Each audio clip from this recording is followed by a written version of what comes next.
From the YBA Phoenix Fitness 24/7 basketball facility in Rockland, California, it's Bout That Life podcast with your host, Coach C. Collins and Coach MJ. Get it started. 3, 2, 1, let's go. Hey, I'm Coach C. Collins. Coach MJ, GGT. And welcome to About That Life podcast, where we talk a little bit of basketball, life, and everything in between. Obviously, for those tuning in, we appreciate you as always. Been getting big support. Every episode, we just keep pushing, trying to make it happen. We're on episode 28, right? It's been a good journey so far. Again, for those who are 90% of you guys are probably checking us out on YouTube, but not subscribed. So if you can, hit that subscribe button. One small click for you is a big help for us. It's much appreciated. Definitely on the audio side, we keep growing. So definitely appreciate that. And then quick shout out to our sponsors real quick. Dr. Dish, best shooting machine on the market. You know, check them out. Tell them About That Life sent you, and they'll hook you up with a cool little discount. I know they got a few discounts right now. The home version being the biggest seller right now. Also, if you're looking for good tournaments in the Rockland area, step over to Courtside Basketball or Hardwood Palace. They'll definitely have some good events for you. They have rec leagues, AAU, all those type of things. So please feel free to check them out whenever you get a chance. So with all that being said, let's get into the show and talk to our guests. So we have a good guest. We've had a lot of good guests, but this guest, he definitely has an incredible basketball resume on top of he is truly living on the showcase side of AAU and really understanding how it works inside and out. Working on the administrative side. Lo, you can correct me if I'm wrong on anything because I'm going to read your resume out, but you correct me if I'm wrong on anything. But no, he knows the games, played the game, rub elbows with some NBA legends, some NBA greats, as we're going to get into that more and more. I've personally myself known him for a while, kind of off and on. We've just known each other through passing, but never really had too many times where we actually sat down and talked. But it's actually really cool to have him here. His daughter is currently, participating in our club, so we appreciate that as well. Without further ado, let me correct me if I say that. I don't want to say your name wrong, Lo, but Lauren Leath, right? Yep. Lauren Leath. All right. Yep. Welcome to the show. Welcome to the show. Thanks for having me, man. Appreciate it. For you guys, let me give you a quick rundown of who he is. I'm just going to speak about mainly your college stuff, right? Because you're basically a Sac State legend at this point, right? So, and that's when I met you. Lo played at Sac State, right? He's all-time leader in career points, 1,489. You had 526 in a single season, correct? And then made 8 3-pointers in your, I think it was 8 or 9 in your highest scoring. It was 9. Yeah, in his highest scoring. So you were inducted in the Sac State Men's Basketball Hall of Fame in 2016. You had 41 points, right, in the school's record, single game record, correct? Wow. They beat out Jamil Pugh. Right. Yeah. My cousin. Shout out to Jamil. Yeah, I know. I met Jamil a few times back in the day because I think me and him are closer around the same age. So I'm a little older than you. Yeah. But he was bouncy as shit. Yeah. Man could dunk. Yeah. And then going off a couple of quotes that you said, said one that I saw on LinkedIn. It said, "Upon finishing my basketball playing career, I could not see myself stepping away from the game completely. I accepted a role with the Oakland Soldiers, a nonprofit organization to help expose youth to the essential educational athletic disciplines necessary to become a productive student athlete." This all sound pretty accurate, pretty correct. Yeah. All right. I did want to talk to you a little bit about the pre-Sac State stuff, like your high school, your AAU. Wanted you to talk briefly about that history, if you. Okay. I grew up in Oakland and in L.A. My mom was from Sebrany Park.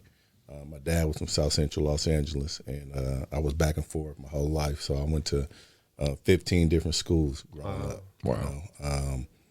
Family on both sides. Mom, whole family is in Oakland. Dad, whole family was in L.A. And like I said, 15 different schools.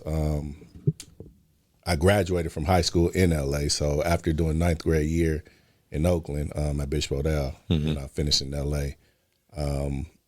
So, yeah, AAU-wise, I grew up playing in the Soldiers program. My uncle, Mark Olivier, he was running a program. Another brother, Calvin Andrews, started the program. My dad was coaching in the program. So no matter where I was always coming back and playing for the Soldiers. And at that time, we only had three teams, and it was all high school teams. Right. You know? Before that, I played for Mr. Payton, the rec centers in Oakland, rec centers in L.A., YMCAs, all that, but mostly at the park, you know, against older dudes, and that's how I kind of sharpened my game. Yeah. You know, you had to, certain neighborhoods, you had to fight. It wasn't no moms, no dads. It wasn't no structure. It was like, go out there and play. You got to be tough. And it's good you bring that up because we talked about that last episode with Shea Cotton. Oh, yeah, we were Shea, talking, my man. we were talking about the street ball culture, how much it's different now than it was back then. It ain't none. Yeah, it ain't no street true. ball culture. And we were laughing about it because the street ball culture now is all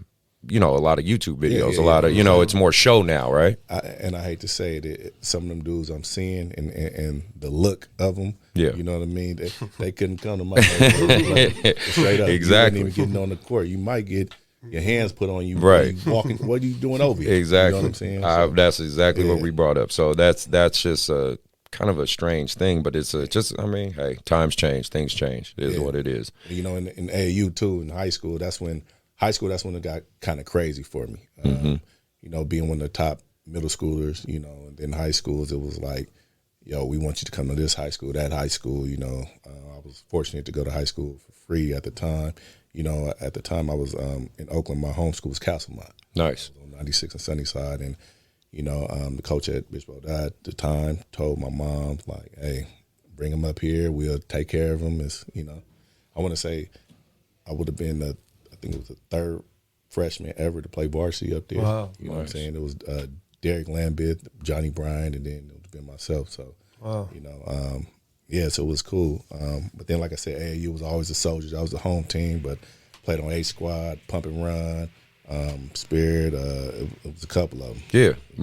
It's funny, like I said, my time, the Oakland Rebels was my home team. Okay. That was my home team during that time. And then the Soldiers, kind of when I got out of high school, that's when I started really hearing a big buzz about them. Well, you know, we started in 91. Really? Yeah, we started in 91. First team was Chauncey Billups. Wow. You know? I didn't know that. But what it was is they were the first people to take the team and kind of like go play on the main stage of the state. You know, Eddie House came in, you know, a couple guys, because what class are you? 01. 01. So, yeah, we had Drew Gooden. Yeah. Well, you know, so, yeah. So, we've been around since, you know, 91. Wow. So. Well, you guys have definitely evolved. I think a lot of people in 2000 is when LeBron came. Yeah, that's when I heard. Yeah. Because I was graduated by then, but I had heard the rumble because, you know, during my time was Leon Poe. That's when he was my it. teammate. You're right, and I kept hearing it was him and then LeBron. You know, I was hearing about the Ken Shea. Yeah, exactly. Like, and that was me and Shea are the same class. You know what I mean? So that's when I was hearing about this kid, and I was like, "Who's this LeBron James?" And fast forward, he's pretty big. Exactly.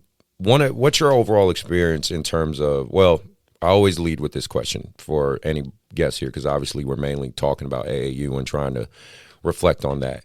You know, your experience with AAU now being on kind of, you know, a coach / administrative side, you know, you have a very unique perspective like myself. What are some of the good, the bad, you know, what is your overall with how you see AAU basketball? Well, I mean, it's changed, and the shoe companies just really got involved and really took it to a whole nother level, you know, good and bad. The bad thing is also the good thing. You know, they made it a business. Yes. And it's giving these kids and these student athletes a business mindset. I mean, once after 6th grade, I mean, it's for real. You know, you got your social media, you can judge off your social media. You know, we didn't have all that growing up. You know what I mean? But, you know, me being in the VP role and seeing the worst thing for me is when I see a lot of, you know, no disrespect to the independent teams or the mom and pop teams, is they'll have a kid and they'll try to keep the kid and hold on to the kid, knowing damn well I can open up way many doors. And if you're really about the kid, then you're supposed to allow that kid to go and do that. Absolutely. A lot of these guys, they're scared to lose that relationship. And my whole thing is if the relationship was pure and genuine, you're never going to lose it. Yeah. You know what I'm saying? True. Had a lot of kids that, for instance, I had a kid out of San Diego named Boogie Ellis. And he was playing for the San Diego All-Stars. Yeah, San Diego All-Stars. Played for San Diego. I'm from San Diego. Okay. Yeah. So played with San Diego All-Stars, right? I'm in Vegas. This kid, I'm hearing about this kid, he's scoring 30 a game, 40 a game. So I'm like, I'm going to go watch this kid play. So it was like a Saturday morning at 8 a.m. I walk in the gym. It's literally about 13 people in the gym. The kid had 45. Wow. So I go up to him. I say, yeah, you have 45, but the people down the strip ain't even heard of it. Yeah. You know what I'm saying? You going to do this thing with me, I'm going to change your whole life. He left, came, played for me. He signed with Duke coming out. You know what I mean? When I got him, he got Eastern Washington, no disrespect to Eastern Washington, Eastern Washington, Fullerton. Yeah. Came and did that on the biggest stage in the biggest platform with the right jersey on, and he blew up. Yeah, absolutely. I kind of want to, it's crazy it's called Bout That Life. And it's crazy that you said, because like I know Boogie, I know his trainer. And Vince. That's my boy. We grew up together. And it's funny that you said that, because I have a kid, MJ. Yeah. At San Jose State, and he plays with Rampage. And when I was talking to Vince, that was one of the things he told me, because, about Boogie, because he played with Coach Marshawn with San Diego All-Stars. And Vince, and this is coming from a trainer, because I'm a trainer, and I was asking him, what does it take? Like, what was the final decision? And Vince was the one who had to tell Boogie, like, bro, this is about your future. You know what I'm saying? Dude, you trying to make it to the league? You trying, you know what I'm saying? And that was really, you know what I'm saying? Because of course at the end of the day, he was with San Diego All-Star since he was young. But at the end of the day, like you said, if it's really about the kid trying to make it to the next level. Of course, as a trainer, you would, of course he's telling them like that's what it takes. That's what we was doing all this work for. Yeah. So that's crazy just to hear that from your side of it, where I'm like, and it's crazy because it opened up Vince's eyes too, because Vince traveled with us and he got to see us. Yeah. We're filming our TV show with Uninterrupted. We're playing in front of 250 college coaches. And, Boogie probably was the highest recruit to come out of San Diego. Yes, since like Chase Budinger. Yeah, exactly. Yep. I don't think anybody from Dago ever signed with Duke. Nope. Yeah. No.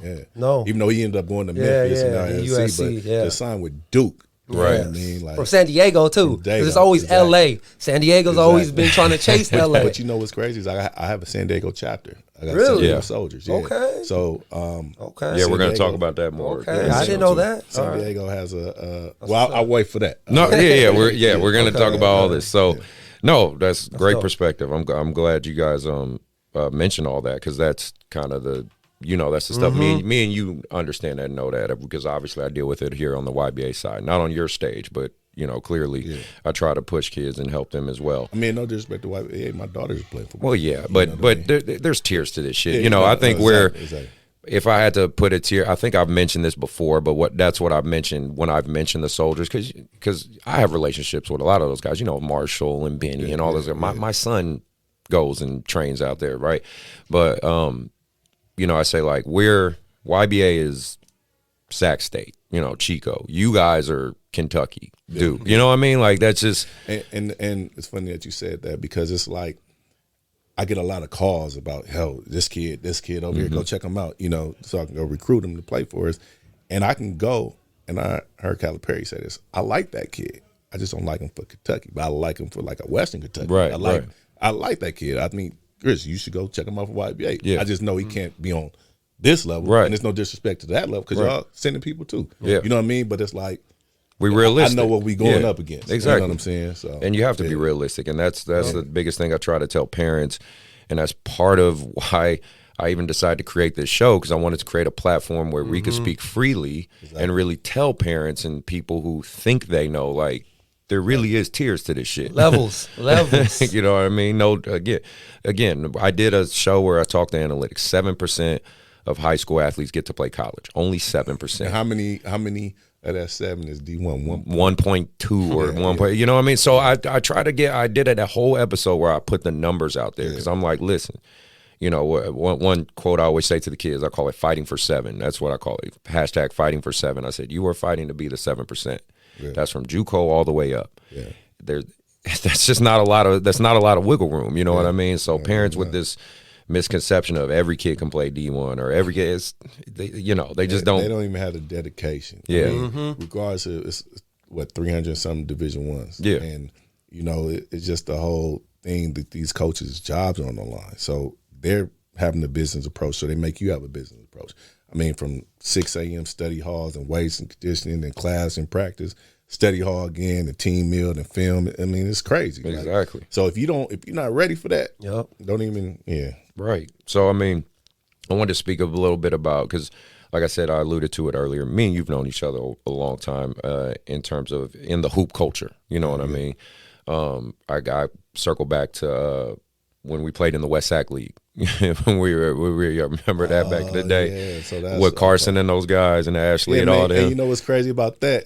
And shout out to them dudes. So I met all them dudes at 24 Hour Fitness. Yeah, that's what I was going to talk about. And they was coming at me like, yo, this league is this league is that. Right? But you got to understand, I played this game and cashed a check playing this game. Right. That means you're a professional. You know what I mean? I went there and I forgot who was I laughing about it with. Was Dice on the team? It was somebody.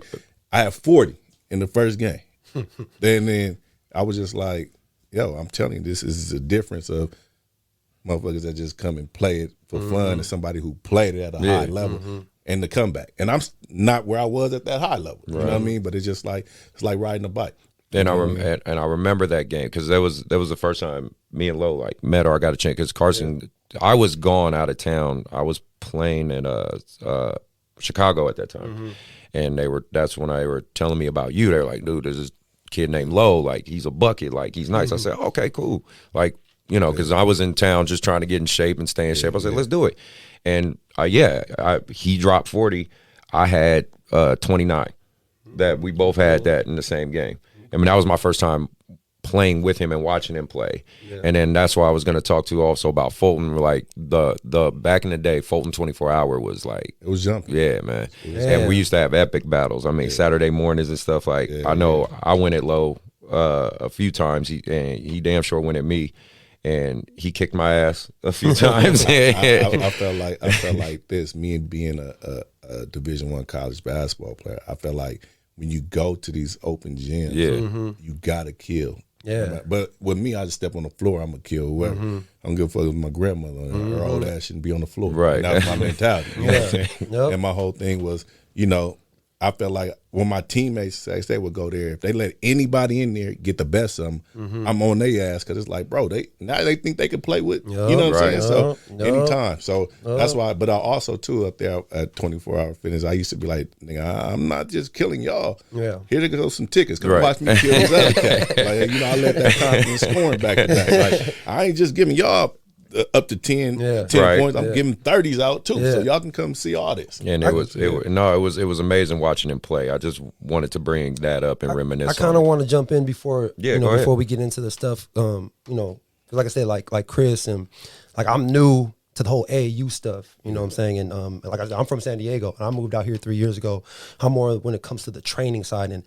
What I always like to do whenever we have guests, you know what I'm saying, especially who've played, who have that background, is what was, and just listening to your resume, what was the routine? What was, and just listening to your mindset, like I'm already loving it because a lot of my kids that I work with listen to this show is, what does it take, right, for you, for what you did at Sac State and you played overseas afterwards? I did. Right? And then you, the camp with the Boston Celtics. Oh, wow. Okay. And then, of course, you're around elite athletes, with the Oakland Soldiers. What type of dedication, or for you, what was it that you did through the years from high school to Sac State to overseas? I played 4 years in Southeast Asia, but of course, that made me realize, what I'm saying, like, damn, there's levels. Yeah. You know what I'm saying? Well, with me, man, I didn't need anybody standing over me. And I never gave myself an excuse. I can remember one time, it was the Soldiers, matter of fact. I was in the 9th grade, and I was playing up, you know what I mean? And, you know, all the guys that was on that team, you know what I mean, it was crazy. Yeah. And I played like 2 minutes. I'm the only freshman over there. Yeah. Me and maybe DeMarcus Nelson. Right? Yeah. I'm trying to remember, it's so long ago. I only played like a couple minutes. This is my uncle's a coach. Yeah. You know what I'm saying? My dad the coach. I remember 14 years old going to the house crying as I'm working out. So I ain't y'all tripping up. Right. I'm crying, but I'm working out. Right. You know what I'm saying? I'm gonna do this. And I remember one time I was like in the fifth grade, and I remember it stuck with me when my dad told me. He told me to drop a lot of gems. I'm like, man, the coach tripping, man. I'm better than the dude. He ain't playing me. And he looked me in my eye. He was like, I ain't never met a coach who didn't want to win. So if you feel like you could help him win, you would be playing over. Yep. So go get better. Yeah. Like, you know what I'm saying? And it was just like, Smart I ain't man. make no excuses for myself. Yep. So my whole thing is I'm a killer. I don't give a fuck who's on the court. I don't care who it is, how big, how small. Like, I'm gonna kill you. Like, and it's just a mentality thing. Yeah. You know what I mean? A lot of the guys work out with the trainers and all. We didn't have that back then. Yeah. No, we didn't. My trainers was, we go get a friend, we're going to play one-on-one full court. Yeah. Then we're going to be at the court all day, every day. And when the old dudes come, I'm going to prove I'm supposed to be on here. And you just got to be a killer about it. Yep. That's nice. Well, like you said, you've done it in SAC, you've done it in the Bay, you've done it in LA, you've seen all different aspects of basketball culture, very similar to my own journey and Mark's journey. Knowing with all that knowledge, the culture, the basketball culture and everything accumulated today, how has that helped you in your role today? Well, I played the game. So it's like, you can't tell me nothing. You can't tell me you can't wake up and put that extra work in. Yep. I did it. You know what I mean? It's not like I'm sitting there asking you to do something I didn't do. And then also, I'll roll it out if you want to. You want to get in you want to, you know what I'm saying? I got to give a shout out to my point guard. Last time we won a national championship, James Akinjo. James Akinjo, that Baylor right now. You know, funny enough, I played against his dad. Yeah, I played CG. against his dad, I played against his dad too. You know what I'm saying? Back in high school. Yeah, so I remember we was at Peace Jam and he was talking, and I'm just looking like, what? Now, mind you, he got MVP of this whole thing. Right. We had to lace him up, so I'm gonna shoot this whole clip to James after this. Look, we had to lace him up. Well, I think it was going to like 5. I'm being like 5'1". Right. I just had to show him, like, you know what I'm saying? But I ain't trying to play him right now. yeah. He's doing a little horse or something. Exactly. Play horse now, you know. But shout out to James though. No, that's amazing, man. Well, speaking back on yourself, you know, and this is just me kind of observing from afar and researching and whatnot. You know, you're a busy man. You know, you're a father, VP of the Oakland Soldiers, all the soldiers. All the soldiers. Then the many branches. We're gonna get into that one next. You know, the TV series you talked about. I'm sure you got other roles and jobs and everything. Yeah. How I know I manage a lot, right? Like even when you came in, you saw me coaching my 5th grade team and stuff. Like I know I'm trying to juggle all these hats, and it's a lot. How have you been able to manage it all and kind of keep it all together? What's been the biggest thing to help you out with all that? The family support system from that, and my kids allow me to be a big brother, a father figure, an uncle figure to other kids. Yeah. You know what I mean? And them wanting to be a part of it. Okay. And wanting to be involved. And just, you know, I just feel like a lot of people, I had a lot of mentors in my life giving back, so it was kind of just time for me to do the same. Nice. Is there anything new or up and coming you want to share or put out there? Or is it business as usual? Well, we got our TV show. It's on Fox, Elite Youth, with Uninterrupted. We had a 5-year deal with that, so we just filmed season 3. We got 2 more seasons after that. And me personally, I'm going to be on the next season of Real Housewives of Miami. All right. That's something different. You know, well, have fun with that, brother. You got to tell me how that We went. already did our filming with that, so, you know, shout out to them and the whole Real Housewives. Well, congratulations, man. dope. It's not bad for a kid from Oakland. Not bad, brother. So let's talk about the Oakland Soldiers. Let's really break that down, you know, because I think on this show I really like to just be very candid and real, and No doubt. you know, I want people to speak their truth and have a chance to we talk. We get a bad flag. You do, and I know that it's bullshit because I'm a hometown kid. I'm an Oakland kid, and like I said, my son's a part of the program. I'm friends with multiple coaches, and I grew up, just out there. I know it, but a lot of people don't. Right? This is from the outside looking in. I'm like, fuck it. Let's just address the elephant in the room. There's a bunch of stigma, right? The Oakland Soldiers, the Soldiers. Number one. Which one? We don't get no kids from Oakland. No, I wasn't even. I wasn't gonna say that. I was no. It was more the Soldiers are arrogant, right? Like you guys have this bravado or whatever. Which to me, I'm like, well, they're an elite program. Why shouldn't they? I mean, but that's just me because you got to keep in mind this is coming from the perspective of the mom and pops, which are the majority, right? They are the majority. YBA, we maintain our backyard, but we ain't. We ain't expanding like you guys have, or West Coast Elite, right? We're not on that level, but we're a tier or two down, so we deal with our own level of bullshit, fuckery, right? There's this misconception that I believe they think you guys have just access to unlimited funds. That people think everybody a part of the Soldiers is a millionaire. I think it was like in Texas. Some of the kid asked me if we rode on our private jet. Yeah, that's what I'm saying. It's this real because they think every person there is making $1 million. Well, let me touch on the first thing you said, the arrogance. And it's crazy because it goes back to even when I was playing ball in college, and I would hear like, "Oh, y'all basketball players are arrogant." I mean, but what happens is it may be one or two people that are real arrogant and have nothing to do with anything, and we all get the bad flag.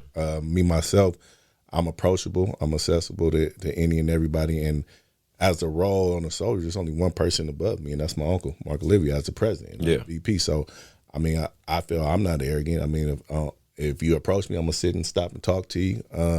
But I think when it comes with success, people kind of have a swagger about them that could be perceived as being arrogant. I mean, you got the Lakers stuff right here. I mean, people probably like, oh, the Lakers are arrogant. Well, no, they just winners, so they kind of carry themselves. So certain things we're not going to do, and it's not like we think we're above that. We just know the formula of success. Like, so a lot of our kids, when we on the road, they ain't going to go party with y'all, with the other team over there. And they going to be like, oh, they stuck up. Like, nah, we trying to win the championship. Right, it's a business trip. Yeah, we do this. Yeah, you know what I mean? We party on the last day. Right. We don't walk the strip on day one. You know what I mean? We call that dead man walking because how your legs going to get on the court and translate. You're right. But yeah, man, if you never won anything, you don't know what it takes to win. So therefore, you may look at it in a negative view. Absolutely. I like that. And then, I said it a couple times, but I want to give shout outs to these guys because, I really respect these guys. But brothers in your organization, Dre for the Sac Soldiers, Marshall, head coach of the EYBL team, Marshall Collins. He's also the head coach at Alameda College. No. Where is he? Contra Costa now. He's at Contra Costa? Yeah. Oh, I didn't know that. Yeah. Oh, I did not know that. He's with Coach Johnson? He was with Alameda last year. Oh, okay. Well, stand corrected. Congratulations, Marshall. He's at Contra Costa now. And then Benny, he was relational. He's with Soldier Town. He trained my son when they were doing the Soldier Town program for the young guns. My son goes there. Benny's so my man. I've been knowing Benny for years. Yeah, so shout out to him big time. Did you go to Tech with Marshall? No, he's older than me. Okay, yeah. He's older than me. Funny enough, my mother was his teacher because my mother was a teacher at Oakland Tech. She was principal. She was teacher, dean, then principal at Oakland Tech. Yep. Okay. So he was there when she was still a math teacher. Okay. So that's why. That's what I'm saying. Now you see Mark all these ties that we've had over the years. And then another shout out to Brian from the SF Soldiers. Yeah, BT. Yeah, he's BT was nice too. He was. And he hardworking brother. I like him a lot, man. He just works his tail off. He's definitely for the kids. Yeah, no doubt. We laugh and joke about it all the time, like, cause he coaches like 10 teams, and he's always he's telling me, he's like, Chris, man, you coach more teams than me. I was like, nah, bro, I don't think I coach more than you, man. Yeah, y'all both be coaching. So big shout. I just want to give shout outs to those guys because I respect them a lot. As far as, like I said, the stigma with the Soldiers and all that stuff, I'm glad you got a chance to speak to it. Yeah, and then that was the last thing. Yeah, where they talk about you guys don't recruit kids. Well, the money and the money and on top of the biggest things I hear. And again, this is just me speaking from like when I'm standing in Soldier Town and people are talking around me. This type of fuckery, right? from parents and the Nike, outside. Nike bought our gym. Exactly. And, yeah. this stuff for us. You guys got all this money. Yeah. It's ghetto. And I think Oakland just always deals with that mythos, whatever. And then, like you said, they don't recruit kids from Oakland, all that kind of stuff. The thing, when I was coming up playing on the Soldiers, like I said, me myself, I was back and forth from L.A. So both my homes, L.A. and Oakland. And then LeBron was from Akron. Everybody else was from Oakland or San Francisco or the Bay. But that talent during that time was probably once in a lifetime. I mean, we had a lot of guys. Everybody went Division I, a lot of NBA guys. It just so happened a lot of the talent kind of spread it out and moved to Sacramento, or moved to Fresno. The cost of living is cheaper. Cost of living. So it's Shit. So now when we're looking, and then another thing is AAU basketball. Yeah, it was way different back then. It's down right now. It's not what it was. No, not at all. What's that? Oakland Athletic League. The Oakland Public Schools. Okay. Back in the day, so there was 5. Just quick summary, because I got to keep in mind people are listening. They might have no clue what we're talking about. So, the OAL back in our time. So this whole. Until I got to SAC, I didn't realize there was this whole multiple division thing. I didn't realize there's like the D1, D2, D5s, D6. In Oakland, there was 5 major high schools, 5 or 6 if I'm correct. 5 or 6. It's Oakland Tech, Skyline, Castlemont, Fremont High, McClymonds. Am I missing? Ojai. Oakland High. Those are the 6 major hitters. They were all D1. So it was like if you didn't make one of those high school teams, you just didn't play. You know what I mean? And the OAL was super competitive. I mean, it was like a badge of honor to not only play in the OAL, but to win an OAL championship. For us, it felt like, at least I can speak on my time, and between 01, 2000, 99. I mean, to win an OAL championship felt like a state championship. Don't get me wrong, winning the state was amazing. I've never done that. But like OAL was like the shit. You know what I mean? So that's what we're kind of alluding to and speaking to. I mean, yeah. I mean, it's like that, and it's like that in LA too. Like their city championship is big. So I remember when I moved back there finally, and the level of play. I want to touch on that. The level of play was different in LA. On my team, we had 14 guys. 7 went D1. 1 went to the NBA. And winning the city championship was bigger than the state for us out there, because like we lost to Fairfax by like 8. They came and beat De La Salle by 30 in the state. So that was a state game. Right. You know what I mean? So if you win that city, it's like that. But back on the Soldier tip, we used to, 50-60% of our team came from the OEL, but when it's no high level of talent, and we know now we have to play, because even when I played Soldiers, we were playing at big time in Vegas. We weren't, the EYBL wasn't created. So we weren't playing one night New York team, then the Philly team, then the Florida team. Right. We had to get further down at big time in the Final Four, Elite 8 or whatnot. So we know what we're up against. So it's kind of like I bring in for training camp, I bring in 18 kids for like 10 spots. And I make sure that 4 of those kids are local kids. Now it's up to those 4 kids to come and beat out a Boogie Ellis or beat out or whatever. James Akinjo was from West Oakland. And he beat out who he needed to beat out and made the team and became MVP. You know what I mean? So, I mean, that's just talk. Yeah, I agree. I totally agree. So I want to ask you this, like for me, so I train kids right in the middle from the Bay and Sac, Solano, Yolo County, the Davis, Like the Fairfield. Vacaville, the Dixon, right? And so, of course, the talent that I have were there. It's just maybe 1 or 2 diamonds, you know what I'm saying? So what does it take for a kid to play on the Oakland Soldiers? Like, what is it that you guys are looking for? You know what it is, man? It's crazy because we get emails and text messages all the time. I get DMs. And it's like, the reason why I started all these chapters, San Diego, Sacramento, San Francisco, Stockton, Silicon Valley, Pittsburgh, is because we have people in those areas that are going to recruit that area to make sure they have eyes on every single kid. So they can funnel them potentially to you. And then they'll, they're worth it. So all they got to do is ball. We're going to find you. It's just like dominate. Dominate. Okay. Because I'm going to tell you like this. Yeah. No knock on certain programs, but they post when the kid makes all league. Well, all our kids are all league. They made kid make all area. Well, all our kids are all area. You know what I mean? We have first team All-States, All-American kids, straight up. And if they're not that, they're going to become that. You know, like Boogie, Yeah. not that, but he became that. You know what I mean? Yeah. So we'll find you. Yeah. We'll find you straight up. And we had some guys from that area that you train in too. You know, so all you got to do is ball and we're gonna find you. Well, the Soldiers brand is growing. Yeah. You know, every day. Like I said, I feel you guys and West Coast Elite are, you know, the programs that are like really pushing out there, branching out there, things like that. So, you know, I think Ryan followed me. Ryan, if you see me, that's my man. I'm cool. Ryan. Well, Ryan is I go to Dago, he goes to Dago. Yeah. Just, you know, he's trying to do his thing. Man. I wanted to speak briefly. I'm sure you get asked this enough, but still, it's still got to feel really good. 2017, right? You guys won Peach Jam, correct? Second time, yeah. Right? Second time. So, I remember that day, or even more so, because while you guys were winning Peach Jam, I won Bigfoot with my national team. We beat Ray Allen's team in the championship. He had the Ray Allen select team. That was the team. I think I've talked to you about it, Mark, before. But I remember because I saw you guys on ESPN and talked to Marshall and stuff. Wait, like that. we played at Bigfoot afterwards. Which week? Was it the fourth week or the third week? It was the week after Peach Jam. So we play. So what happens is they do it. Yeah. We played in Peach Jam, then we fly to Vegas, and then from Vegas we play in CP3. He had the Jordan deal, and then we play Bigfoot. That's when you guys played on like the black court. Yeah. Was that the same year? Yeah, it was that same year. Yes, but I had a 16U. Obviously, you guys had. I wasn't in your guys' bracket. But no, that same year is when I was able to win that. That's kind of what helped me.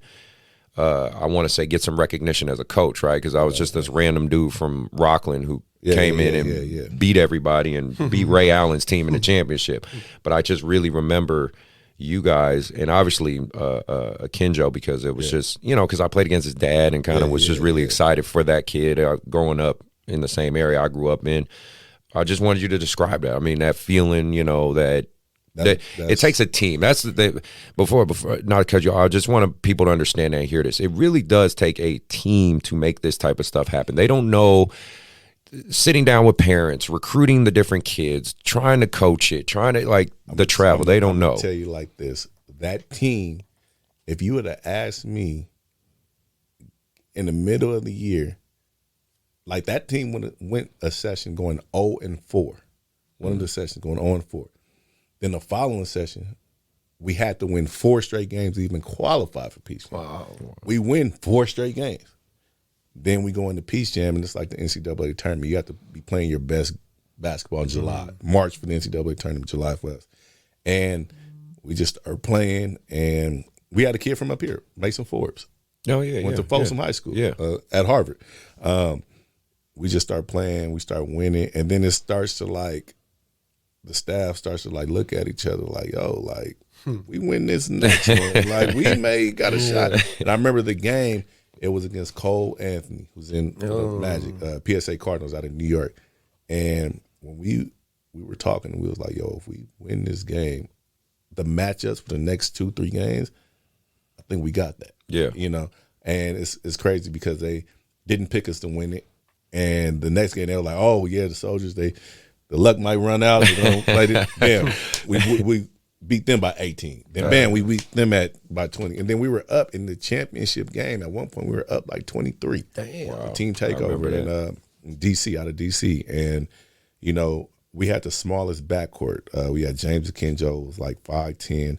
We had Kihei Clark, who went to Virginia. He was like 5'9".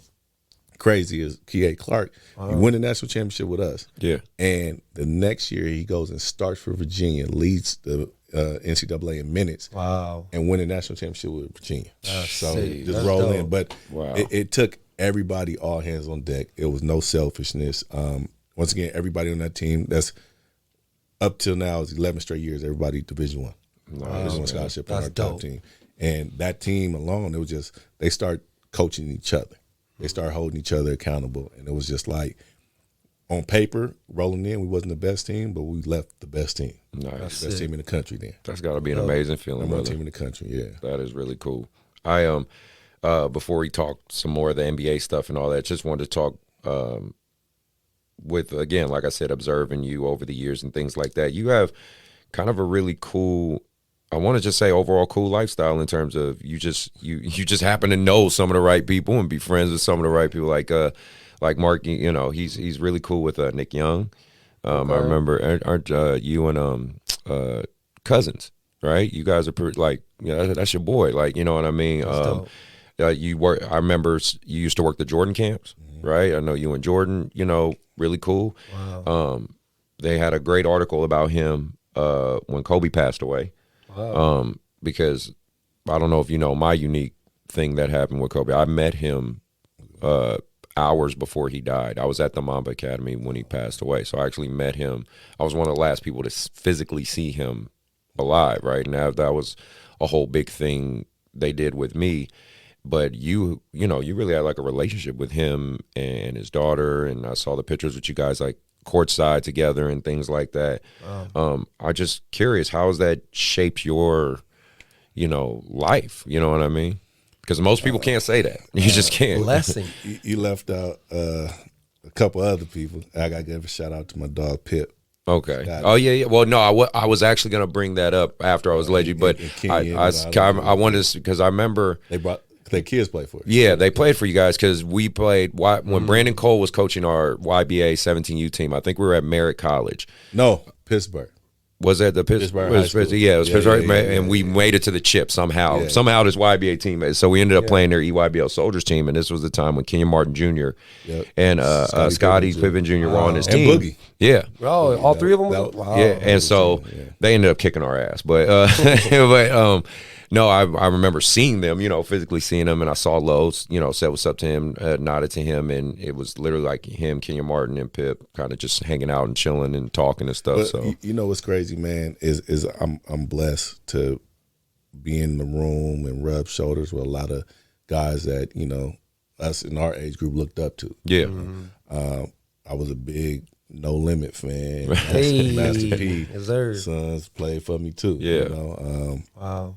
So it's just a blessing. And then every time, I pick their brain, right, with any and everything. Yep. And they're guys just like us. Yeah. You know what I mean? They just so happen to be legendary in the sport. Hall of Famers in the sport.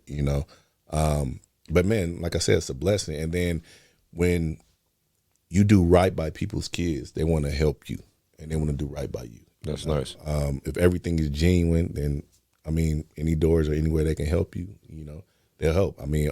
Every one of the people that you named, and then some. If I needed anything or needed an advice or anything, I could pick up the phone and call them. And I'm blessed to be in that position.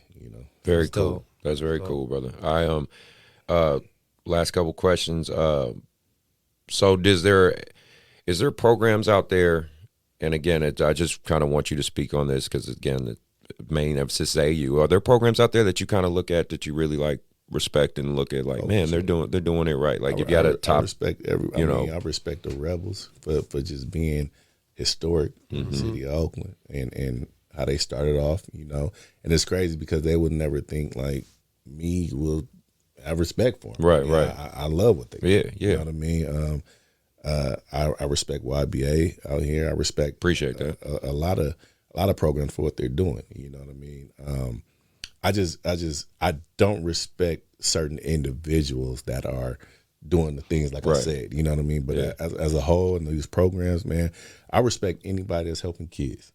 Straight up in any kind of way.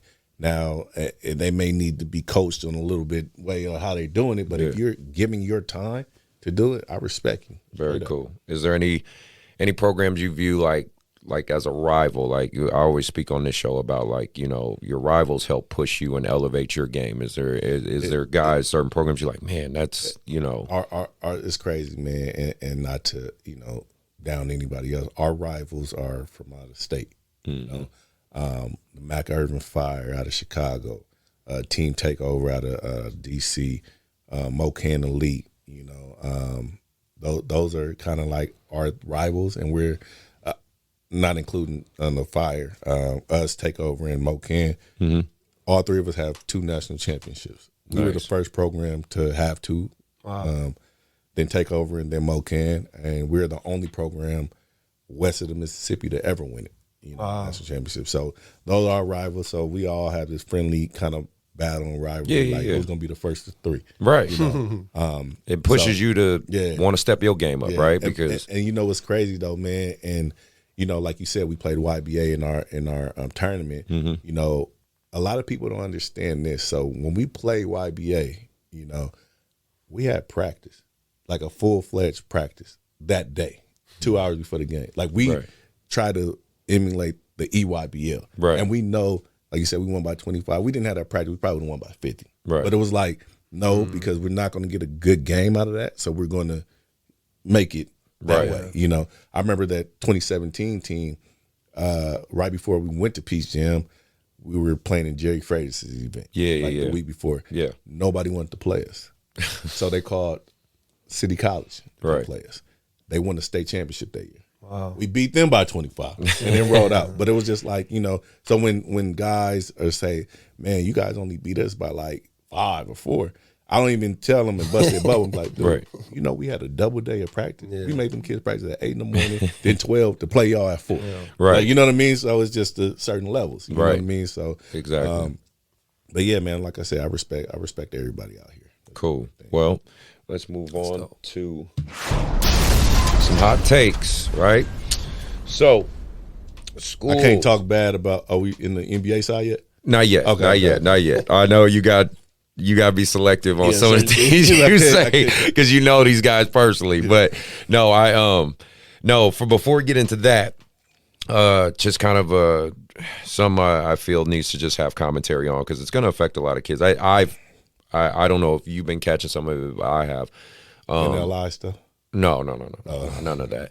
No, it's with COVID and the vaccine. The schools are mandating kids, I think by the end of this month, I think it's November 30th, to get the 12 vaccine. And under now. Yeah. Right. Yeah. And so I've had parents talking about homeschooling their kids. And like they've been asking me, like, "Are you guys still doing AAU?" You know what I mean? Like, I don't know if you've been getting those questions. On you if you say yay or nay, it's kind of like you're in that middle ground. So I just wonder how. I respect both decisions. I respect, but I can't close it down. Right. Meaning, if I close it down because you feel away, then they're going to feel away for me closing it down. So how about I keep it open and who wants to can, and who doesn't. Don't. Right. And I make sure I take every precaution. Yeah. You know what I mean? So yeah. You got any thoughts on that, Mark? No. About the kids with the COVIDs and all that stuff. It's kind of like what he said, like just respect everybody's decision. Yeah, exactly. At the end of the day. Well, let's talk about the NBA, right? Let's get it. I don't know. This season's been really exciting. I don't know. To me, it seems just bringing that up, like the teams seem like they're really battling this year. Nobody's just going through the motions. For the ones I'm watching, I should say. It really is. early. Well, it's early. Really but that's early. my point, is most of the time, these earliest seasons, it's kind of like they're, again, like I said, they're going through the motions. It doesn't seem like they're really fighting. But right now, it feels like guys are really hungry. Know what it is? They're getting a new wave of energy because fans are back in there. Yeah. So that kind of I agree. to it. It's kind of like playing in your league game on Wednesday and then your league game Friday night. Then it's like, okay, everybody's here, so let's do it like that. But, exactly. It's exciting. It's really cool for me to watch kids that I've been knowing since 5th grade. In the now league. they're in the league. Yeah. And it's just like, That's man, sick. like that's crazy. You know? Makes you feel old too. Exactly. Well, again, I'm a Warriors fan. Always been, even when we suck. So, but I'm loving that we're back and we're revitalized and playing great. Lakers, they figured out chemistry slowly. Yeah, they're figuring out how to win. Figuring it out on defense. I don't know about defense, but offensively, the big three starting to play their games. Whenever LeBron James, who was a soldier, is on the floor, you cannot count that man. Of course not. You don't know what he's going to do. Of course not. And he's very intelligent, so it's not like the man doesn't know. Let me ask you about the Westbrook. What do you when they picked him up and moving towards? Because my mind said like, LeBron's a genius. He got something planned. How do you feel from what you've seen so far and everything with Westbrook with the Lakers? Westbrook is probably one of the best point guards that ever played the game. Ooh, okay. And I'm gonna tell you why. Okay. He averaged a triple double. 4 out of the 5 years. Splash crazy. for Westbrook. Numbers don't lie. Yeah. The last point guard to do it went down as one of the greatest, the Big O. Yeah. So how come we can't give this man the same respect? Mm-hmm. It's true. You know, simple as that. So he plays the game at such a high level. Yeah. Absolutely. You know, he's like a LeBron in a point guard body. Mm-hmm. You know, if you want to be real, but you know, they're gonna get it together. I Yeah. feel like, you know. No, there's no doubt. I mean, it's Still too much early. IQ. But I'll tell you a couple teams I'm really enjoying watching: the Bulls and the Heat. Like I'm actually enjoying watching them. Shout Like, out to the Heat. Yeah. Gabe Benson was the Soldier. nice. Hey. Shout out to, you know, the Heat. But yeah, the Bulls, yeah. You know, everybody closed the door on Lonzo Ball. I didn't count him out. I just think he needed the right personnel. That's what I personally think. I think the Pelicans should have done more to try to keep him there. So that's their mistake. But because I went to college in Chicago, I just kind of know that atmosphere there and the way the fans are there and everything. Like they love their city, man. They're some diehard fans. They had greatness for a span of Yeah. 8 years Yeah. in Chicago. So now they trying to, you know, look for it back.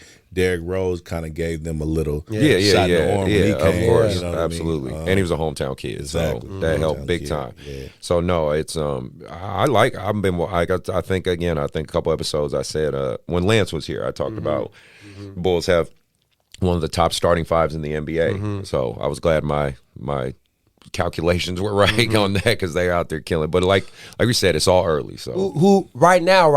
Who's the best team in New York? Right now. you said New York? New York. Who's the best team in New York? There's 2 teams in New York. Yeah, Right man, now. I know, but Right now. sheesh. Well, you guys. I'm a fan of neither one, but let's just say I go with Brook. right now this second. Right now. I guess Brooklyn. Not after All-Star break. I'm talking right now. Look, you know what I'm saying?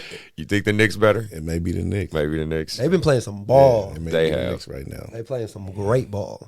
We'll see They how that beat the story- Bulls. I what- think the Bulls only losses against the Yeah, Knicks. they did. Yeah, we'll see how that storyline plays out, right? Yeah. But the Knicks are rolling over from last year. Having a Yeah, good year last they year. did. They had a They strong. got a good front office thing going. Shout out to my man Worldwide West. That's my dog. You know, he in that front office. And, Okay. you know, in the basketball world, you know that's a heavy hitter. Yeah. Heard Jay-Z mention him and Yeah. Drake mention him. You know, Wow. that's my man. Yeah. What I wanted to talk about Zion Williams and that whole weird situation. You know, the Give kid. that kid a break. Yeah, man. It's geez, like okay, yes, he got bigger. We get it. Like, but If you played a sport, basketball, baseball, football, and you're injured, you know you're going to gain that injury weight. yeah, But you're so young that Yeah. you'll knock it off in about 4 days. Exactly. Anyway, you know what I mean? He can't run. Right. Like that, you know what I mean? So, you know, throw him a sweat bag and run for 3 days, you'll be good. that's what I agree to. I mean, you know, people are making it. They make it seem like he's about to start playing tomorrow. You know, and it's like, nah, they're not gonna. I mean, they're not gonna do that. But I do think the Pelicans organization they need to. Well, I think that's the question is he going to stay in New Orleans? I mean, there's a bunch of Long-term. rumors. There's a bunch of rumors, obviously, that you know some family members were saying he's not happy there. They didn't like that. They did not keep Lonzo Ball, all that type of stuff. Who knows, honestly? But you know, we don't know the inner workings. It's always a lot of background, backdoor stuff. Yeah. You know, fans really don't get the full intel on. You know, we just got to wait and see how it goes. I did want to talk about the NBA rule change. I'm enjoying it, me personally, because that's just I always played the game physical, so I like it. Played physical, and Nick from B-Ball Breakdown. Shout out to Nick because he's actually going to be a guest one day on the show. Really cool cat. I met him in LA. And they did a good breakdown of kind of how the rules affecting the game, and they showed different videos of like Trae Young and James Harden, and some were legit fouls that should have been called, but some weren't. It was just muscle memory where he's hooking the arm and, you know, doing all that stuff. I don't know. Me personally, maybe it's just the OG in me. I like that they're getting back to a little more physicality and just letting them play. I grew up idolizing the NBA when you could hand check. You know, I mean, that's real. I don't think it's a rule change. I think they're slowly trying to get back to where it was, you know, because that's how you can respect. That's why you hear all these older cats that played in the league that say, oh, I average 50 because I'll be shooting 25 free throws the way they call the game.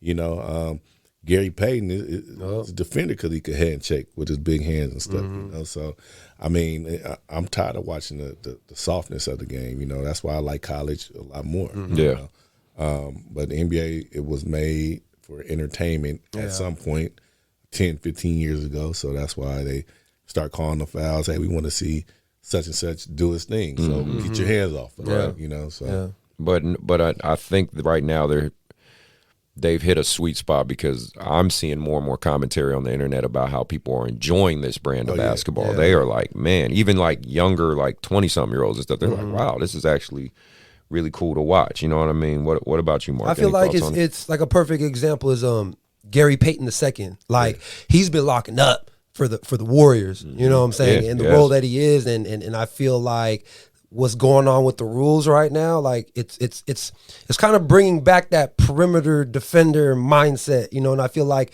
because of the rules, like guys like Harden, like you see defenders playing with their hands behind their back because they're scared of the refs. Like what, you know? And to see now where everybody like up in people's grills, like I love that. You know, the rules helps a guy like GP Jr. Because if the rules was 2 years ago, a guy like him wouldn't be in the NBA. And the reason why is because he's so aggressive defensively, he'll get in foul trouble. So then therefore you can't be productive for your team. So every time when they go to the drawing board, it's like, well, GP, you get in foul trouble, you can't even help him. Right. You gotta get somebody else. So now with the rule change, he's able to do what he does, and now he can find his niche in the league and keep it going. You know?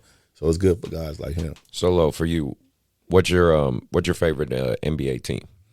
If you have one, I know you got personnel. I know you got people you know, and that's what it is. But if you had to pick a team, where I'm at mentally, now I just like players. Okay, go for players. Fair enough. Growing up, because you actually know these people, so it is very different. Growing for you. up, everybody was a Chicago Bulls fan. Right. Jordan, but growing up, I was a Lakers fan.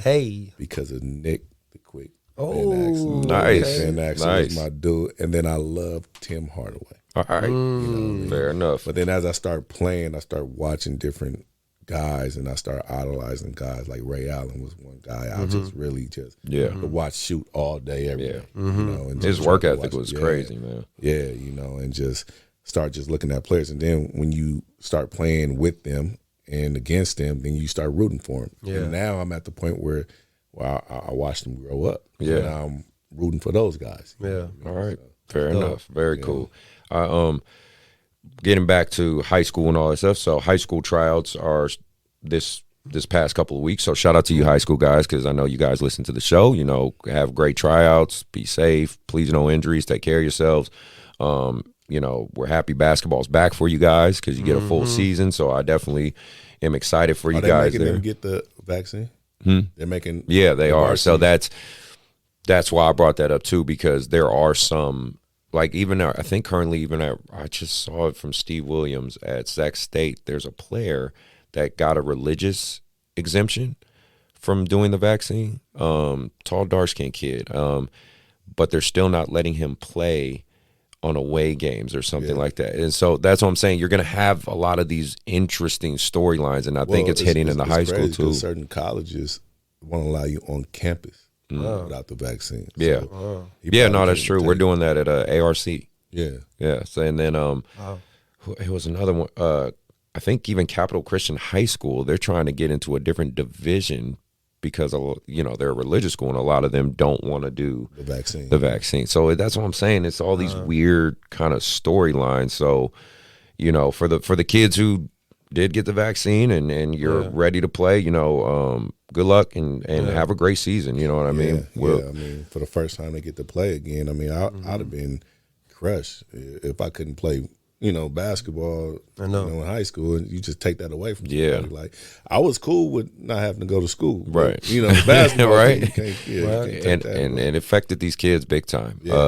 We, the other thing I wanted to say was, and this is more a question for you guys and just your experience, because it was something I was thinking about while I was doing the show and typing up the show.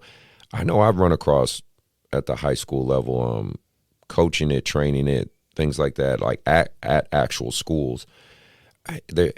I run into a lot of kids that do they do minimal effort but want maximum reward. That's the best way I could put it. I mean, there's always kids like this, but it just doesn't. It seems so common now. I don't know if, and again, you know, in the AAU world, it doesn't. It's not as common because you know you just not as restricted in AAU, right? I could full on coach and talk the way I want to talk. It's like if you don't like it, get the fuck out. Like it's not a big at deal. certain high schools. It's like that. If you have a winning history and pedigree, they're not going to question you. Right. You know?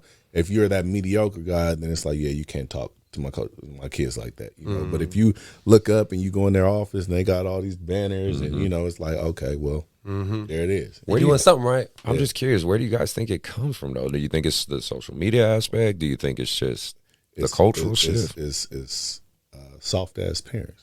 That's where it comes from. You know, because at the end of the day, you're giving your kid a disjustice and disservice because it's like, I want them to have this and have that. Don't forget the struggles you went through. Yeah, that made you who you are to raise that kid. Yeah, absolutely. It's true. So yeah, it's these soft ass parents. You know, I mean, back in the day, we didn't get a participation trophy. Sure, we didn't get those. You know what I mean? Shots fired. I wanted them to hear that. Yeah, you get. Why would you want that? Yeah. You know, I participated. I got my jersey. That's good enough. Yeah. If I'd have did what I did, I'd have got that trophy. Yeah. You know what I mean? So it's true. Yeah. Oh, I like that. Mark, you got any to say on that one? What I've been kind of experiencing, you know, as a trainer, you know, like I have certain kids where they'll train before and after practice, you know, like, you know, because this week is tryouts. So you'll have the kids, the parents who don't, whether they don't understand basketball, they don't have the background. And again, we all know you got to have your grades up, right? But you can't expect your kid to be a D1 or dominate in high school if they're only going to team practices. Yeah. You know what I'm saying? So that's something I always try to preach, where once season come around, and for me, again, it's not for me, you know, it's not about the money, but okay, the numbers are dropping with the kids that I'm training, but usually the kids that I'm still training are the killers. Right. So that's the thing that I feel like parents don't understand is if a kid has a dream, especially if they have talent, like, yes, we know they have to have a grade, but there is some sacrifice where they might have to be kind of tired if they're not going to really sleep. Yeah. They might have to put in that extra work after practice to get those shots up. Because at the end of the day, like you said, the 7%, the 1%, you got to put in the work like the 1%. So it's just, to me, like when I hear parents who come up to me like they expect me, like I'm not a miracle worker. Like it's a process to get a player better, and this is what it takes. And some of them are like, oh yeah, you know, like that's too much work. Well, all right then, like as long as they're not taking away from the grades, because like me myself, you know, wound up at Sac State because of grades. When I came out of high school, I graduated with an 8th grade reading level. You know, I committed to Pepperdine as a 10th grader, and then coming out of high school, I couldn't qualify to get the scholarship. You know, went on my visit, everything. You know, committed. I was going there, locked and loaded. Then I was going to go to Utah, but my dad was out here with cancer, so he beat it. But you know, I was just like, man, where can I go? And luckily, you know, I knew Deshaun Freeman over here, Alex Ballsy, Jamil Pugh went there. Yeah. And then, you know, they found a scholarship for me. Nice. I wasn't supposed to be there, you know what I mean? So they found that. But if I had my grades on point, I would have been, you know, and everywhere, maybe my first choice. So put in the extra work, but don't take away from that. Maybe take away from these video games. Yeah, that would help. That would help. But I got a question for you guys, you know, as trainers. At what point do you guys, or if you guys ever be like, you know what, I got this kid to the level that I possibly can get him to. He needs to move on to a different trainer, someone that's a little bit more knowledgeable, someone that really has dealt with where you're trying to go pedigree-wise. You know, it's just like, you know, it kind of same thing with the AAU side. It's like, I got you here, but I can't take you there, so go there and do it. I'll be here waiting for you. On the training tip, a lot of the trainers, I had this conversation with them. At what point can you say you can make him be that pro if you, 1, never made a pro, 2, never became a pro, 3, just tapped out? But it's okay because then now you become the trainer, as I like to call it, repetition trainer. Yeah. I'm just here to give you some reps. But to sit down and get you that pro game, you got to get to somebody that kind of did it. So at what point do you guys feel that, or if you guys have ever felt, or you guys probably never even thought about it? Can I jump into that? Yeah, go ahead. Go ahead. I've been asked this question, so for me, you know, like I said, like I didn't, you know, I went JUCO. I went the JUCO route. I played in Southeast Asia for about 4 to 5 years. So I understand that I didn't make it to everybody when they grow up. I want to go to the NBA, you know, and as I got older, it became realistic. I understood, but I understand the grind. And the thing that I realized, because I'm a student of the game when it comes to other trainers, especially with some of my top kids, is I'm a type of trainer where Clint Parks, I don't know if you know Clint Parks, over the summer, I go to, and then Shine, Rashid, from here out here in SAC. Because I know that, you know, I've only been doing the training thing for about 3 to 4 years since I stopped playing ball. And I know they've been doing this. I send my players to them. And I learn and I study. I ask questions. You know what I'm saying? I took MJ, you know, he's at San Jose State. We went to LA for like a week to San Diego. I saw that. You know what I'm saying? I work with Vince. I'm hitting up Vince. So tell me, all right, you and Boogie. You know what I'm saying? So you're a trainer with no ego. Yeah, I study mental performance. I study whatever it is, and I know that every kid ain't gonna make it, but sooner or later you're gonna have that one kid. You know what I'm saying? Who's just locked in. But you gotta think about, not to cut you off. The guys that you see in the NBA aren't there by accident. God did some of this to make them get there. Absolutely. You know what I mean? For sure. But my whole thing. I'll let you. No. You finished. Or no. Well, I was just saying, like I said, like you said, like I understand where I'm at.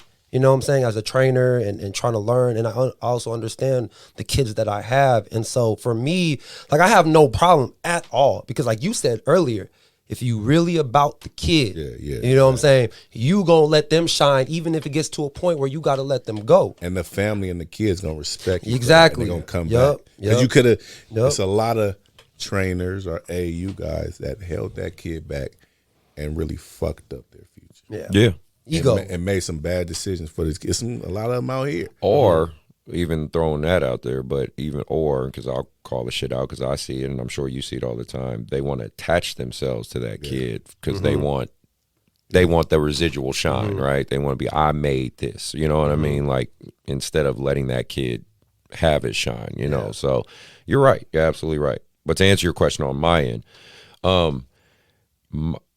my perspective when I train, and I tell my kids this, is I'm training you so you don't need me anymore.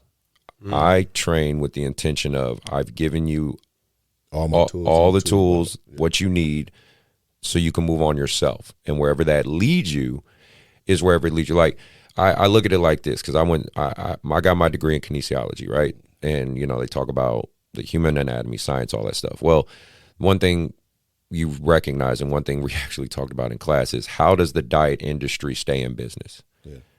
They need people to not get in shape.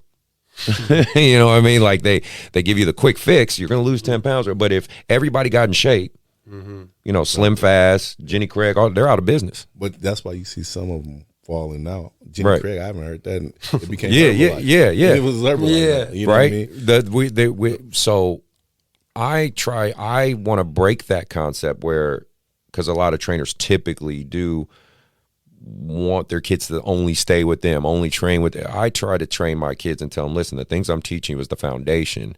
I want you to evolve and build the house. And then eventually what that should do is lead you to other people who can help you and help you grow. Because, like, shout out to my guy Blair at Lead Athletics. He's really, really good with body mechanics and the science of it, you know, not getting super into it, but, you know, a lot of the resistance training and the rehabilitation and the therapies and the cryotherapies and stuff. So I send people to him because I'm knowledgeable of it, but that's not my point of emphasis. My point of emphasis, every trainer I think has their strength, their go-to thing. My point of emphasis, I believe, is the foundation, fundamentals. I'm really good at fundamentals because that's what helped me evolve as a basketball player. And the body, the human body, strength, agility, speed, plyometrics. But I went to school for that. That's what I studied to eventually become. once it starts getting into a field where I notice my kid can do it on his own, where he's learned the things I've taught him, you know, of course, you come back to me once a week. You know, every kid has a home base, right, where they feel comfortable. Hey, can I come to you once a week, whatever. But I train with the intent of them not needing me at a certain point. I just feel, unfortunately, in the trainer community, because I wear both hats, that's not the intent of a lot of trainers. And that's the unfortunate side of it. They'll never vocally say it. You know, they're not going to come out on the internet and say, fuck no, I want your money and I don't want you paying nobody else and stay. They're not going to say that. Yeah. But we know it's there. You know what I mean? Well, I feel like, you know, because I would watch kids, and even though a kid doesn't play for me, doesn't mean I don't watch him. I mean, me running the Soldiers, any kid on the West Coast, especially in California, if they're being recruited by a college, that college is tapping in with me. Straight up. Hey, so what's the deal? Why he ain't playing for you? What's going on? Like, you know, they're recruiting the kid, but they just know, they know who's the who of the areas. Yeah, you of get course. what I'm saying? And that's Duke all the way down. Yeah. You know what I'm saying? So, but when I'll see a kid that I know is training with a trainer nonstop, 2 times a day, and he go in the game, he's averaging about 12 points. You know, and I'm just kind of like, and I'll tell their parents, even if they're not playing with me, you got to switch trainers. Oh, well, that trainer's good. He's doing this. He's not teaching him the mental aspect of the game and the approach of the game. So that means we're working on everything, but you're not telling me how to approach the game on game day. You're not teaching me a routine. But then also that goes into being a pro, and that goes to how you being successful in college. You know, college is a grind. In Division I level, it's a grind. You got to travel. You got to go to school. You got to do this. What is your mental approach to the game? You know, you used to warm up, and then you'll go back to the locker room, then come back out and all that. I remember I used to warm up and go and sit down and just kind of like meditate and stretch and really play the game in my mind before it even happened. I played against this school. I know how they play me. They're going to probably throw this extra double team at me. I know such and such is going to be open. He's going to pop up. I'm thinking the game. Right. You know what I mean? And that's just the approach a lot of trainers aren't teaching these kids, because I hate to say it, they don't know it. Right. Because they didn't. That's what goes back to how can you as a trainer show me how to go against a double team when you wasn't good enough to get double team? You know what I mean? You get what I'm saying? So it's like I said, in college, I led the conference scoring 2 years in a row. I had to get my money, and it had to be a different way every game. You know what I mean? So I'm not no big man coach. So I only could show this big man how to do certain things. But then now, hey, big man coach, come in here and show him the approach. He can come and tell him, hey, you can't get fresh air. You're going to get clobbered on the back. You can't. I don't know nothing about that. I ain't get clobbered on the back. But you know what I'm saying? But I got those other things. I got the elbows and the hit. You know what I mean? But, you know, I was just, the mental approach is just real big. Well, that's kids don't have it. Well, that's what I wanted. Actually, you speaking of that, the point of emphasis, I know why he would appreciate that. That's something he's actually big on. He's very big on the mental component, even more so than the physical. I be getting my kids books. Yeah, well, he's more on the mental side than the physical side. That's actually one thing I think he specializes in that I don't see most trainers do. You know, I think you can go on any damn trainer's Instagram, you'll see a million cone drills, and a million dribbling drills and things like that. I tell folks, cones don't move. Yeah. You get what I'm saying? I always tell my kids, I say, man, cones ain't got no arms and legs and shit. Like, you know, I tell them, a big point of emphasis I say with my kids when I train them is imagination. Imagination is a huge component. Like you just said, you're visually seeing the game. You're using your imagination. You're tapping into that cortex of your mind and using forethought and hindsight, right? I say, when you guys approach training, you don't just do what I'm saying to do. Understand, I need you to see certain things. I like kids that attack the drill though. Yeah. That's really coming at the drill. Yeah. You know Exhausted, sweating, not going through the motions. Exactly. But my mental approach was so deep that I was superstitious with a lot of things. Like, if I don't hit the last shot at shoot around, I'm not gonna have a good game. So I'm gonna hit that last shot. You know what I mean? Oh, I gotta have a mismatched shot. Or I remember one time I was like in the 8th grade, I used to have a dime in my shoe. That was my routine. I had a dime in my shoe. Hey, routine's a big thing, you know what bro. I'm saying? Or I had to listen to a certain song, or it was just whatever your routine was. Right. You had to do it, and you got to stick with it. And that's why you see a lot of kids missing free throws. They go off of their routine. Whatever your routine is, man, you got to do it. To me, it just sounds like, and I love this word. I mean, Kobe, rest in peace. Like for me, just listening to you, like you were obsessive. I feel like if you don't have a kid like that, it's only going to take you so far, because there's a lot of kids who just play basketball just to play basketball. And so like my favorite phrase that I always tell all my players is act like a pro, think like a pro, look like a pro. Even though y'all ain't pros yet, act the part. You know what I'm saying? Because as the work, as you continue to put in the work, and like you said, the mindset, by the time you 18, 19, if you're doing everything right, now you're separating yourself from everybody. I used to, like I tell my kids when I played, I used to talk myself into stuff. Like during the game. Like I know, like at the tip, if you guard me, hey, I'm about to kill her. Straight up. And then they be like what you say? I'm gonna kill her. And then, like, I'm already in your mind. Right. And I'm talking to myself like, number one, I know he ain't from where I'm from. Right. He ain't come up where I came right. He ain't work as hard. I'm psyching myself up so much that it became, I'm attacking you. Yeah. And you're looking at it like, well, I came to play a game. Yeah, I'm gonna fight. I'm attacking you. You know what I mean? It wasn't about being the right way to be, brother. Dirty player. It was like, I'm just a killer. Yeah. You know what I mean? So, as soon as I step on the floor, like I tell my kids, just be mad. Be mad that somebody's there trying to stop me. I remember another thing, like I asked my dad, like, when he used to coach me all the time, I'm like, yo, who we playing? I remember he said, you playing the basket, everybody else trying to stop you from getting it. Ooh, You know what I mean? And so it's certain little things that he was creating a dog in himself. It ain't no different than how I do with my daughter, man. I love that. I'm in her mind, you know what I mean? Because it's at one point your body gonna be tired, you're gonna be physically drained, you're gonna have nicks and neck injuries. But if your mind is strong and you can tell yourself you're gonna run through this, none of that other shit matter. You're right. Well, I got some sound bites. Well, Man, we definitely got some good stuff. Yeah. So last question before we get out of here. And this is a question towards the parents, because obviously they are We love the parent. Yeah, they are the engine that makes this AAU and trainer world and everything go, right? You guys are definitely the ones that truly are for it, and I want to say that's the majority of parents. I do think the crazy minorities are the minorities. The crazy dad that has no clue what he's talking about, or the mom that it's easy to coach from the sideline. Yeah, exactly. I still feel overall they're the minority. I feel most parents come into this AAU world, in the training world, wanting the best for their child, because everybody wants the best for their child, no doubt about that. However, I do want to address this point. There seems to be a trend, and again, I spoke about it on a Coach's Rise Time episode. I'm trying to say this correctly. And it could be right. We're all messing it up. Right. And it could be the social economical circumstance. There's always variables. However, I just feel, because I think we talked about it with Lance too, and I wanted to say the same question to you because your perspective. I feel sometimes parents approach the game of basketball and they approach us cheaper than some of our other athletic sports. Like if you go to, you have a daughter, volleyball. Have you ever gone to women? No, they pay. Yeah. They pay a lot. Synergy up here. You know what it is I don't even want to use that analogy of the dope game. Right. It's when, and everybody's undercutting everybody for prices.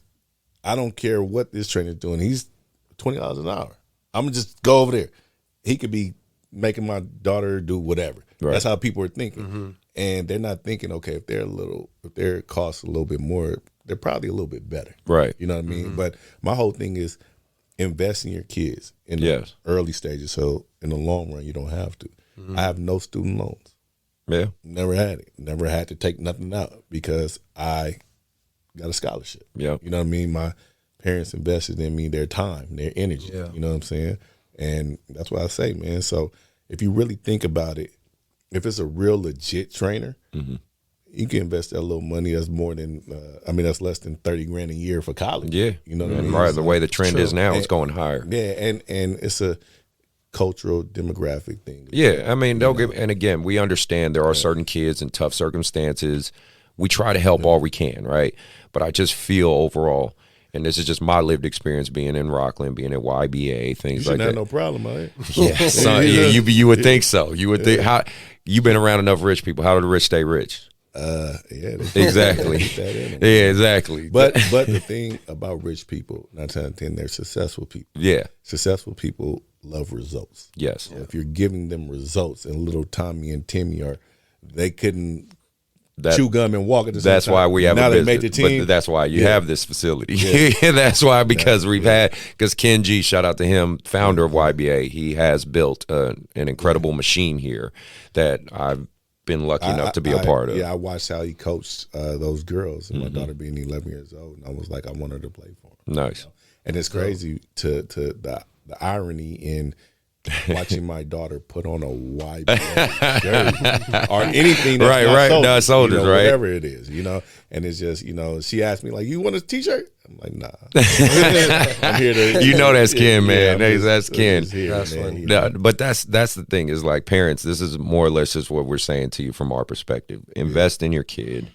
It's worth the money if you're in the right situation, right program. Now, do you have to do a level of thinking and discernment to know what's legit and what's not?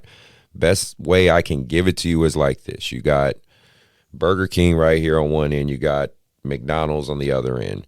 And then you got a restaurant you've never fucking been to.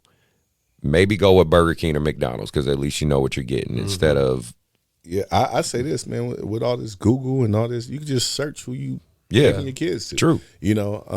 My whole thing with parents, though, is I don't care. A kid could be locked in, and this could be the best kid you ever trained. If the parent makes a fucked up decision, that kid is fucked up. Yep. Yeah. So the parents, my whole job in my organization is give the parents the right information. Like, we get a lot of stigma, like we would choose a college for a kid. I don't choose a college for a kid. I give the parents the information, then they make the decision. You know what I mean? But it's just they got to have the information, the right information. You know. Well, with all that being said, Lo, thank you for coming in, man. This was a great show. You gave a lot of great insight that I'm glad. Yeah, gems dropped today. I'm glad me and you got a chance to sit down and rap and just talk like this. Like I said, I've known you go a while. We just been ships passing, you know what I mean? But always mad respect for you, brother, and what you're doing. Let me give quick shout outs. Shout out to the Patreon. Got a couple new members today. Thank you guys for signing up. Thank you for, supporting the show. It really helps a lot. Helps pay my cameraman, helps production costs, everything. I want to keep trying to pump in good guests for you guys.